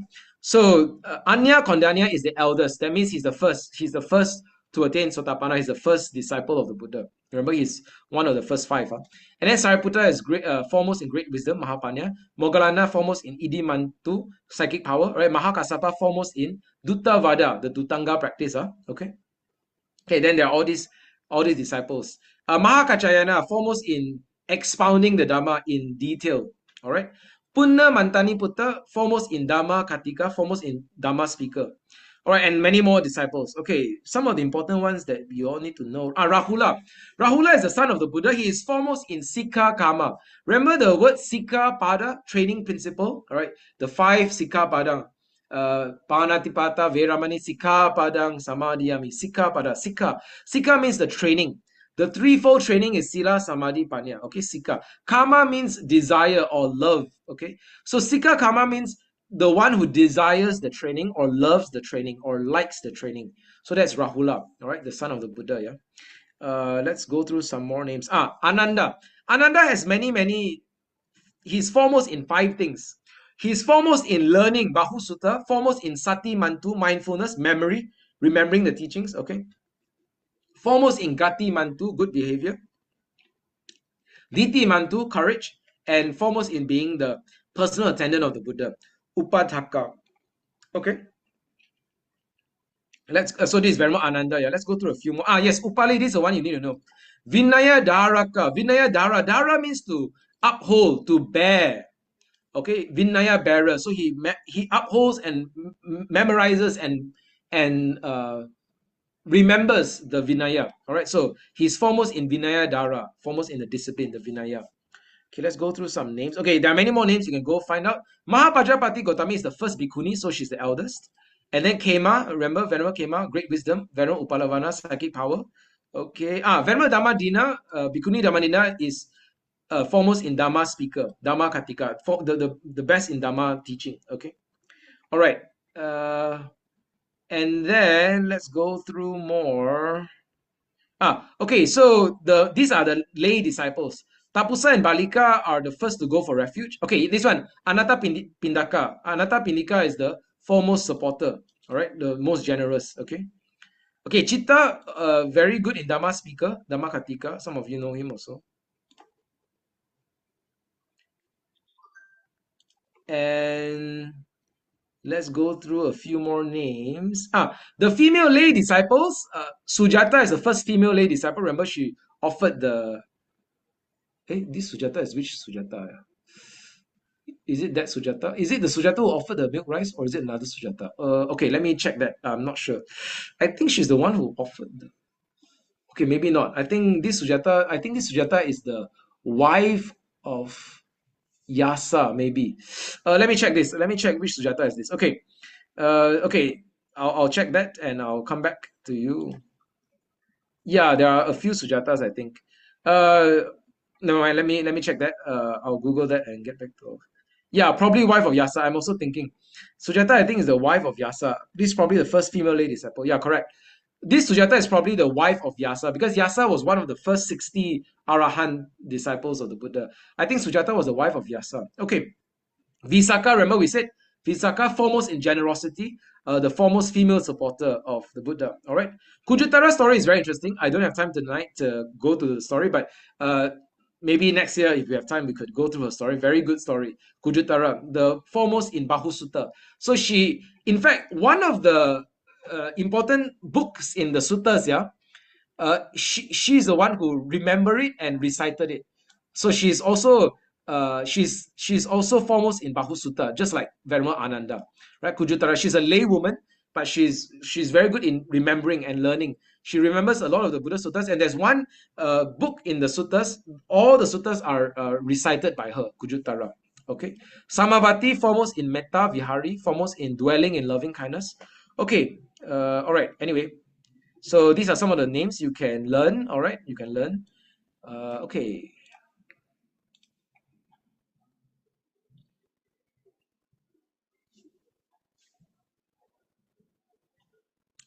Let me, yeah, I think that will be the end. Let me share the suttas with you. So let me share a few suttas. Yeah, okay, so these are the suttas where the Buddha declares his foremost disciples.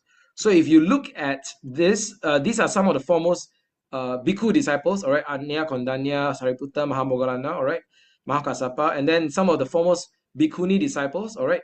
Yeah, so teach the Dhamma well, the foremost Dhamma speaker, Bhikkhuni Dhammadina, practice jhanas, foremost is Nanda, and so on. All right. And then foremost male lay disciples, okay. Tapusa Balika, all right, the first to go for refuge.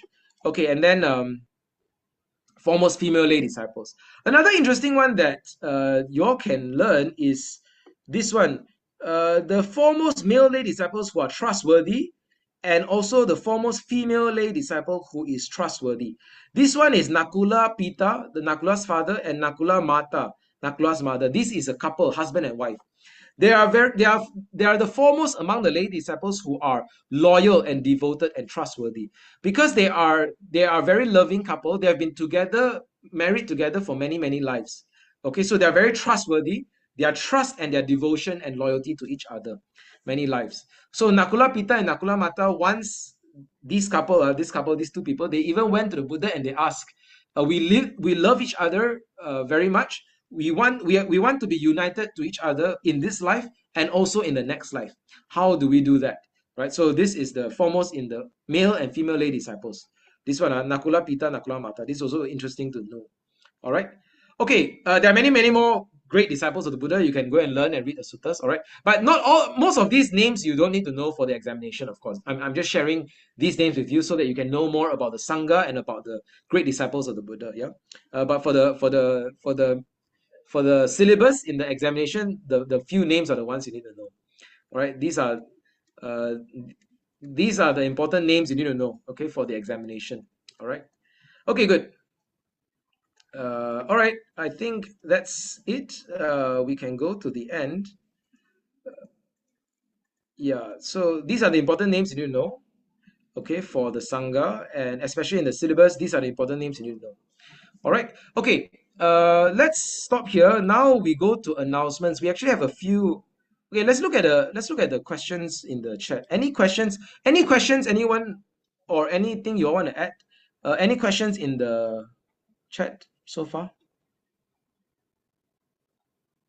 Okay. One participant asked, this is all sent in WhatsApp. Yeah. So the link to the Canva slide decks, okay, the link to the Canva slides for senior and higher and also for preliminary and junior, the links are all in the WhatsApp group. So please get the links in the WhatsApp group. Actually, now we can send it to the Zoom chat as well. Let me share it in the Zoom chat as well. Then you can get it. Yeah. So you can get it from WhatsApp group, and you can get it from here, from the Zoom chat box. I'm sharing it right now. Okay, excellent. Sean Ong says there was one past question that asked which disciple was a previous daughter of a smith or a barber, so you might want to remember those.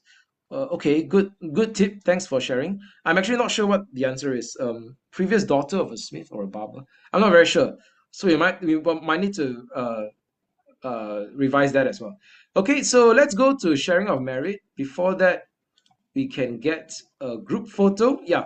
So we are going to go to sharing of merit now. And also announcements. We have a few announcements to make. But let's get a group photo first. For those of you who want to, if you want to get a group photo, you can turn on your camera. We can get a group photo now. Yes. Anyone wants to ask any questions or anything to add? I'm looking in a Zoom chat and see if there are anything you want to add or any questions. Okay, so far so good. I'm giving you 5 more seconds to 5 more seconds to turn on your camera if you want to. All right.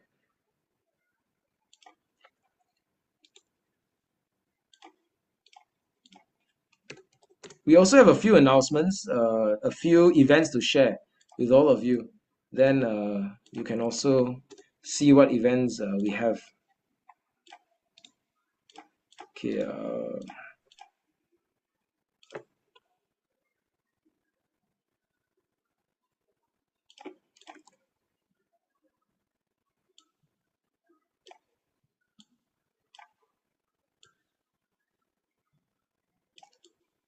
Okay. Okay, good. Everyone turn, okay, good. So now hang on, let's get a group photo now. Okay, all of you, you can look in the camera and smile. 5 seconds. 5, 4, 3, 2. Smile, everyone.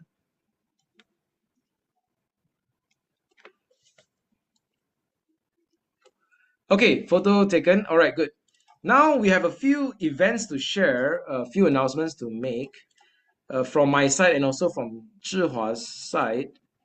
Okay, I'm pasting the posters in the slides. Give me 1 minute. I'm going to get the posters ready. Sorry, I didn't have time to prepare these posters. Apologies, everyone. Give me 1 minute to do this. Okay. Hang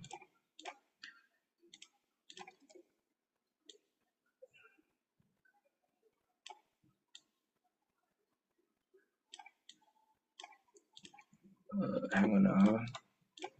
Yeah, we have a few events to announce, just to share with all of you.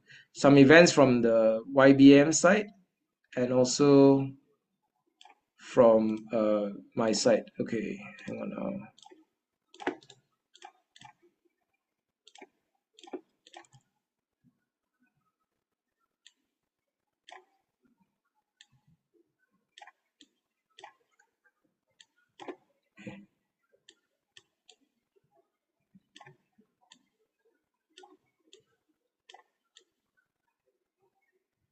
Okay.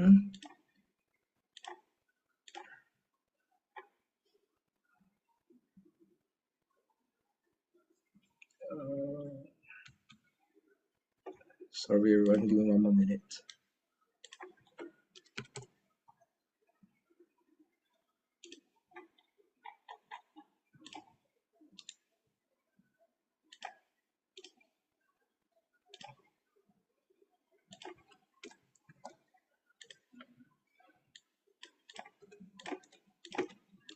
All right.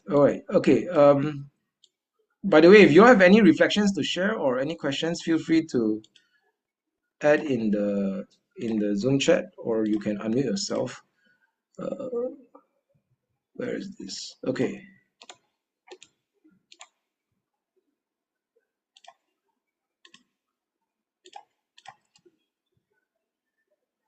All right. Okay, I've pasted the posters in the slides. Let me share my slides now.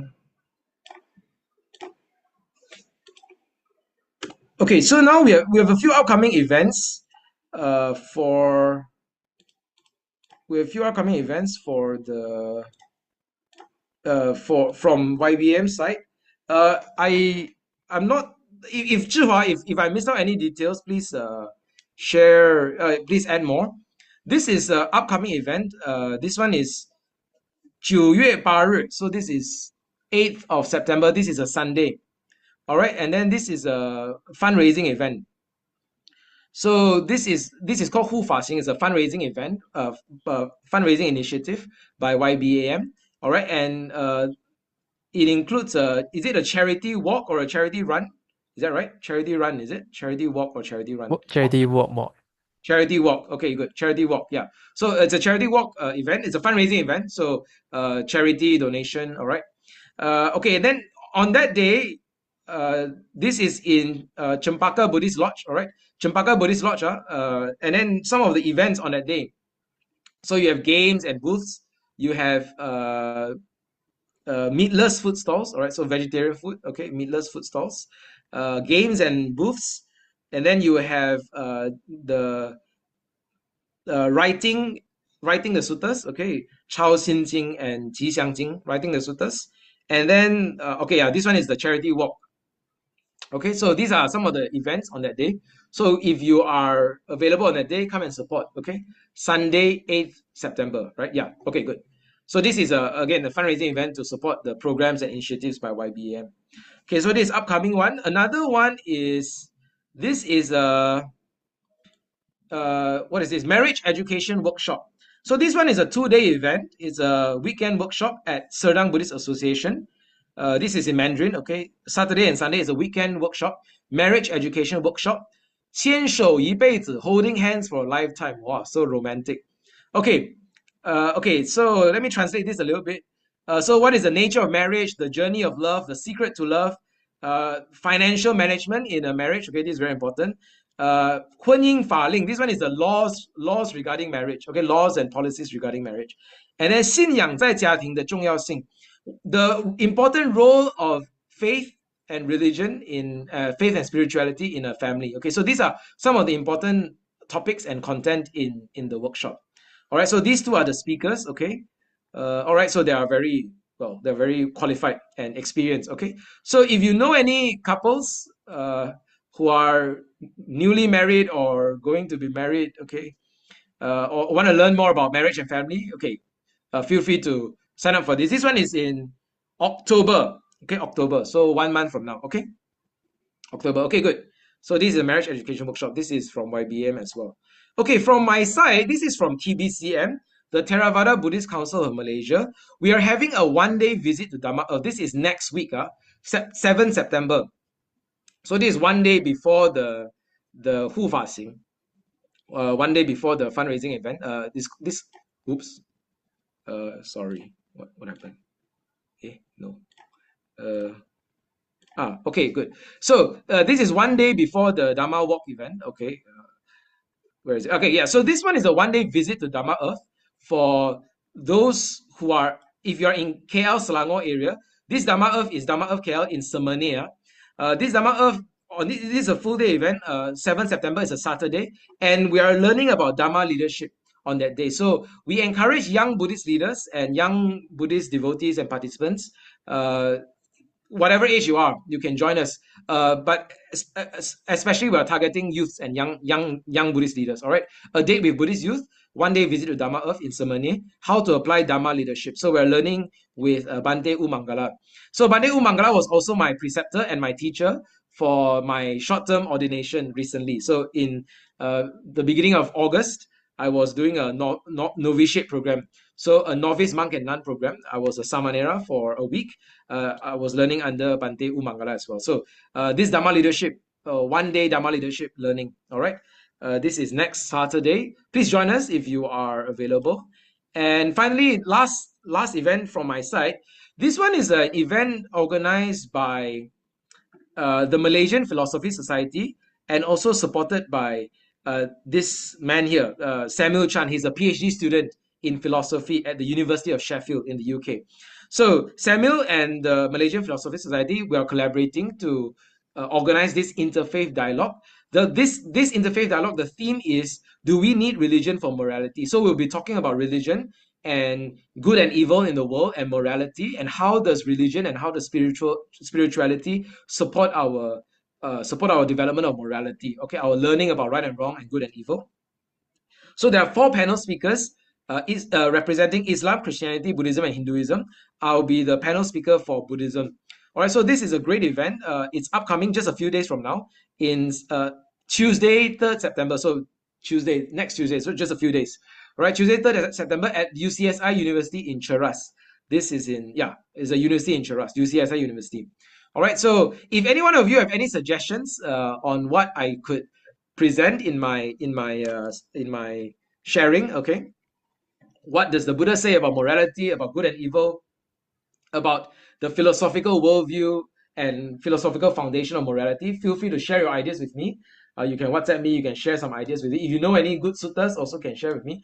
Or if you know any good questions you want to ask, maybe you want to ask questions about Islam or Christianity or Hinduism, or even about Buddhism, feel free to raise some questions to me. Maybe during that day itself, we could have some interesting discussion. Okay, so these are the speakers for the 4 religions in this interfaith dialogue. Okay, this is the event next Tuesday. All right, I think that's it. Okay, all right. Any questions? Anything to add? No. Okay, all good. All right. Thank you everyone for bearing with me. Now let's go to sharing of merit.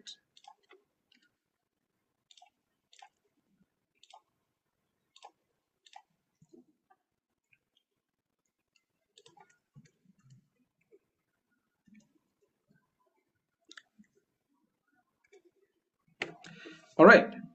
Let's go to the final sharing of merit. And this is our final session. But if you have more questions and more sharing, feel free to add in the WhatsApp group and practice the past year papers. I wish you all the best. So we've done with our learning session for this year, and hopefully next year I hope I will do better. Okay, this year it's been a great pleasure and great honor to be with all of you. I really thank you all for your suggestions and your participation. I really enjoy preparing the session, and in preparing all the slides and the resources, I myself learned a lot of great stories, a lot of great inspiration. So I hope that all of you, whether or not you're a candidate sitting for the examination, I hope that you have also likewise uh, been very inspired and benefited from the learning that we've had together. And I wish you all the best in your practice, your revision, and your learning for the examination. All right, stay calm, stay confident, and it's okay, right? This examination is just a beginning. In fact, it's just a very, very small beginning for your learning. There's a lot more to learn, a lot more to practice. So I hope that this will be the beginning of our journey, and we'll continue to explore Dhamma together. And may all our learning and all our practice contribute and be a supporting condition for our practice, our understanding of the truth, our cultivation of joy and happiness, and our final freedom and attainment of Nibbana, the purity of happiness, the purity of freedom. All right, let us share the power of our goodness with all beings. Let us recite the verses of the sharing of merit. Imang no punya bhagang sabba sattanang dema. Imang no punya bhagang sabba sattanang dema. Imang no punya bhagang sabba sattanang dema. We share this merit with all beings. May they rejoice in our merit and be well, happy, and peaceful always. Idang me nyatinang hotu sukhita hontu nyatayo. Idang me nyatinang hotu sukhita hontu nyatayo. Idang me nyatinang hotu sukhita hontu nyatayo. Let my merits accrue to my departed relatives. May they be well and happy. Imina punya kamena mame bala samagamo satang samagamo hotu yava nibbana pantiya. By the grace of these merits that I've acquired, may I never meet evil and wicked people. May I meet the wise and virtuous until I attain my final emancipation. Let's make our final aspiration. Idang me punyang asavakaya vahang hotu. Idang me punyang nibbana sa pachayo hotu. By the power of this merit, may it lead to the extinction of defilements. By the power of this merit, may I attain the final realization of Nibbana. May all beings be well and happy. 愿一切众生离苦得乐. Semoga semua makhluk hidup berbahagia. Sabbe satta sukhi hontu. Sadhu, sadhu, sadhu. All right, sadhu, sadhu, everyone. Good night. And Sukhi Hontu, take care.